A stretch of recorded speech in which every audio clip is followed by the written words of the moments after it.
Hussein Jaïed fait partie des nombreux écrivains qui ont fait le voyage pour participer à la Foire internationale du livre de Tunis. Il y était hier, il y était également aujourd'hui pour des séances de signature de son ouvrage L'histoire de Moïse et des Hébreux, d'après les données coraniques et archéologiques. C'est un essai qui vient de paraître chez KA Éditions. Bonsoir Hussein Jaïed. Bonsoir. Merci d'être venu au Studio 1. Ce livre, c'est un projet qui vous a pris beaucoup de temps d'écriture et de maturation. Alors, déjà, je vous remercie pour l'invitation. Ça me fait vraiment plaisir d'être invité ici à la radio RTCI. Oui, ça m'a pris beaucoup de temps parce que c'est un sujet qui n'est pas facile à traiter.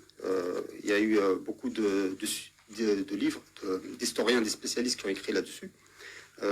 Ça m'a pris pas moins de 13 ans, surtout pour déterminer le pharaon de l'Exode, l'identité du pharaon de l'Exode. Et je me suis aidé vraiment avec les données coraniques et archéologiques. La vérité, c'est que les spécialistes ont divergé quant à l'identité du pharaon de l'Exode, tout simplement parce que la Bible se contredit là-dessus.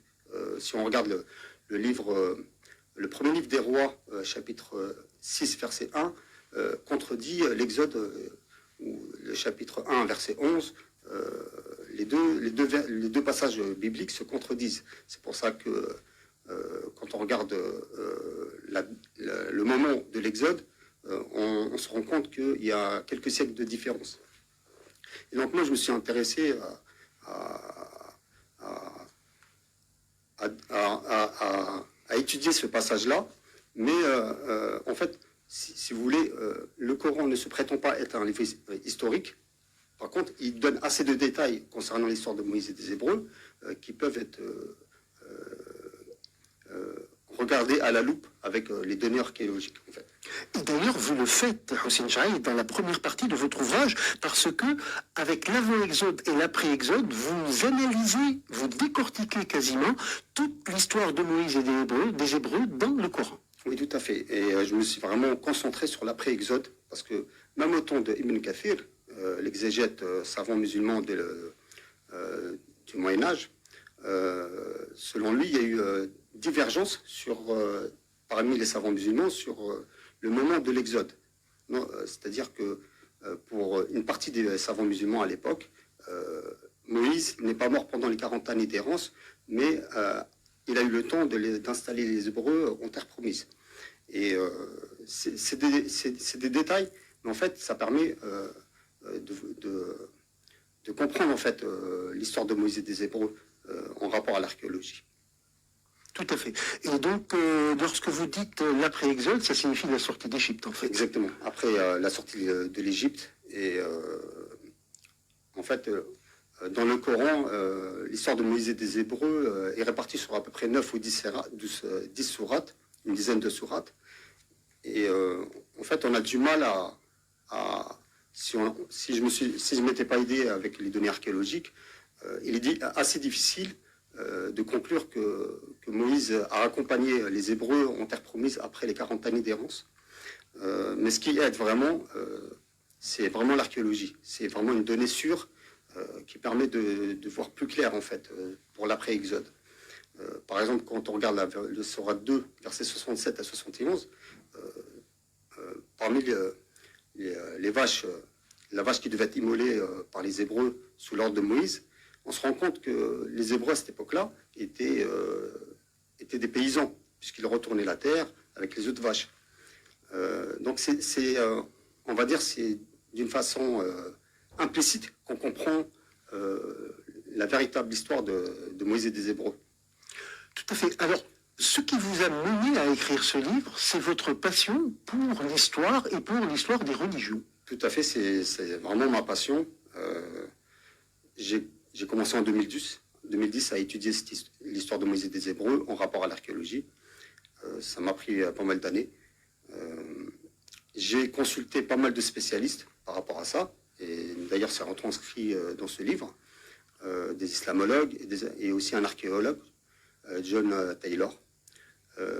Par exemple, lorsqu'on regarde les données, parce que dans mon livre, j'avance que Ramsès II est le pharaon de l'Exode. Mais si on regarde la date de mort de ce pharaon-là, si on regarde dans Wikipédia, c'est pas mis à jour. les données récentes de la mort de ce pharaon donnent une date bien plus basse. Ce n'est plus au-dessus de 2013, mais en dessous, entre 2013 et 2000, que ce pharaon est mort.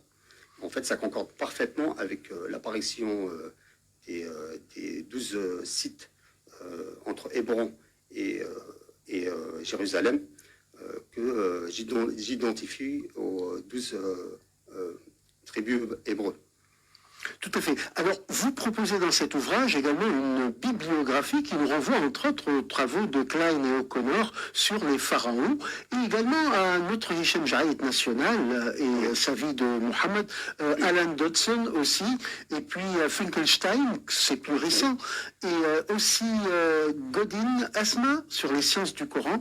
Beaucoup de références qui vous ont servi et beaucoup de contacts directs. C'est ça, exactement. En fait, c'est une chose de lire leurs livres, mais j'ai essayé d'entrer en contact avec ces spécialistes, comme Geneviève Gobillot, pour me permettre de mieux comprendre en fait le fond de leurs pensées et de mieux analyser en fait ce qu'ils avancent dans leurs livres, dans leurs thèses. Et vous terminez votre réflexion, Hossein Jaïd, sur la sourate du voyage nocturne, la sourate 17. Tout à fait. Et il y a des choses à dire là-dessus, parce que, et c'est un sujet qui est d'actualité en fin de compte. La sourate 17 parle de la corruption des enfants d'Israël sur terre. Et la dernière prédiction, elle est, selon moi, d'actualité. C'est qu'elle est en cours. C'est ce que j'ai déduit en m'aidant des données archéologiques de l'époque.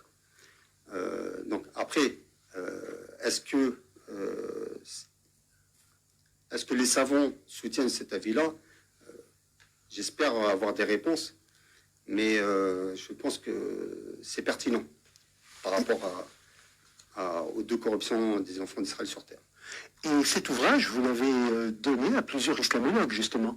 Alors, il y a un islamologue qui est en train de le lire, et je compte le donner aussi à des archéologues, pour qu'ils me donnent leur opinion. D'ici peu, je pense qu'on aura des nouvelles sur la critique. D'ailleurs, ce livre, avant d'être édité, lorsque j'étais encore en train de le rédiger, je l'avais fait lire, alors qu'il n'était pas encore terminé, il était en train d'être peaufiné. Je l'ai fait lire à deux islamologues qui m'ont dit que c'était un sujet intéressant. Donc c'est des islamologues français, j'ai oublié leur prénom, mais ils sont dans l'ouvrage.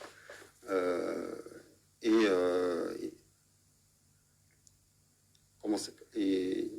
ils m'ont donné, enfin, ils m'ont pas donné plus de précision. Par exemple, je ne sais plus comment il s'appelle, l'islamologue qui est cité là-dessus. Il a donné une critique, que je ne suis pas d'accord avec lui là-dessus. Il dit que j'ai fait du Coran un ouvrage historique. C'est pas vrai. C'est Michel Hersel, je crois. Non, c'est... je sais plus, il faut que je retrouve. C'est pas Michel Hersel, non. C'est un autre islamologue qui est connu en France.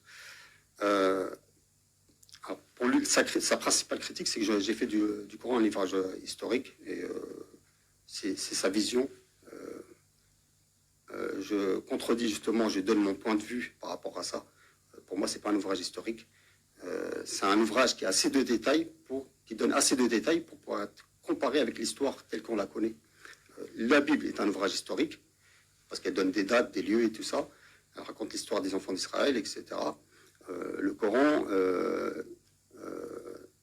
c'est pas le but du Coran d'être un ouvrage historique. C'est pour guider le peuple, les musulmans vers le droit chemin, on va dire, pour l'esprit coranique. Et qu'est-ce qui vous a poussé à placer en préambule une réflexion sur la création d'Adam et sa finalité? Alors en fait, c'est lié entre le préambule et la conclusion. C'est pour dire que en fait, la finalité en fait de la connaissance, ça mène vers la paix en fin de compte. Je pense que justement, lorsqu'on regarde l'histoire de Moïse et des Hébreux, telle tel que raconté dans la Bible, on se rend compte que le prophète Moïse est un prophète sanguinaire. Et les données archéologiques ont démenti ces histoires de conquête armée sanglante à Canaan. Et les données coraniques permettent de mieux comprendre en fait ce but en fait. Très bien. Vous travaillez sur quelque chose d'autre en ce moment? Non, pas du tout. Enfin, j'ai un projet, mais c'est loin d'être finalisé, on va dire. Et donc, ce travail vous a pris plus d'une décennie. Tout à fait, oui. Et comment vous travaillez en profondeur Non, alors il y a des années de stand-by, hein, de pause. Notamment, j'ai eu des difficultés à déterminer le pharaon de l'Exode, parce qu'il y avait certains détails qui m'avaient échappé, notamment archéologiques. Mais c'est vraiment... ce qui est intéressant par rapport à ce livre, c'est que c'est vraiment des données archéologiques récentes. Je me suis appuyé sur ça. Encore une fois, même dans Wikipédia, on ne va pas trouver la date de mort de Ramsès II aussi précise que je l'ai mis sur mon livre. Je me suis appuyé sur un archéologue reconnu. Tout à fait. Et puis vous vous appuyez également sur les travaux de Malik Chebel, oui, qui a vulgarisé pas mal de choses. Et en fait, il y a beaucoup de références que vous proposez. Hein. C'est assez important comme dispositif bibliographique. Et vous proposez également une webographie et des ouvrages téléchargeables. Oui. Qui sont disponibles. Et aujourd'hui, donc, vous avez rencontré le public à Tunis. C'est la première fois, je crois, autour de ce livre. Tout à fait, oui. Ça s'est passé comment? C'est très intéressant et très enrichissant. Les Tunisiens, j'en ai dû voir 4-5 qui sont venus spontanément pour acheter le livre, et même pas une demi-heure. Et franchement, j'étais impressionné parce que dans un qui s'appelle Hizm, Khaled Hizm, je pense que vous connaissez peut-être. Tout à fait, c'était un de nos amis ici. Voilà, et il est très connaisseur du sujet. Il a pris le livre et justement, on est sur la même onde, on va dire. Et j'espère que ça va lui plaire, parce que bon, il connaît bien le sujet aussi. Mais vous le faites vraiment en passionné. Tout à fait. C'est pas pour gagner quoi que ce soit, ni en notoriété, ni en termes d'argent. C'est vraiment une histoire qui m'a passionné. Parce que c'est comme un défi. L'histoire de Moïse et des Hébreux éparpillée dans 10 sourates, surtout après l'Exode, c'est pas quelque chose d'évident à reconstituer en fin de compte. Et j'ai beaucoup aimé l'aspect de non-violence qui réside par rapport au Coran dans l'histoire de Moïse et des Hébreux. Tout à fait. Et c'est un ouvrage donc à lire, un ouvrage qui vient de paraître chez KA Éditions, un essai de Hossein Jaïd intitulé L'histoire de Moïse et des Hébreux d'après les données coraniques et archéologiques. Le volume fait 150 pages à peu près et il y a énormément de citations qui permettent de suivre vraiment comme des entomologistes toute cette histoire, toute cette archéologie et toutes les données qui sont actuellement disponibles. Merci beaucoup Hossein Jaïd, et puis souhaitons donc de vous voir publier de nouveaux ouvrages dans ces problématiques.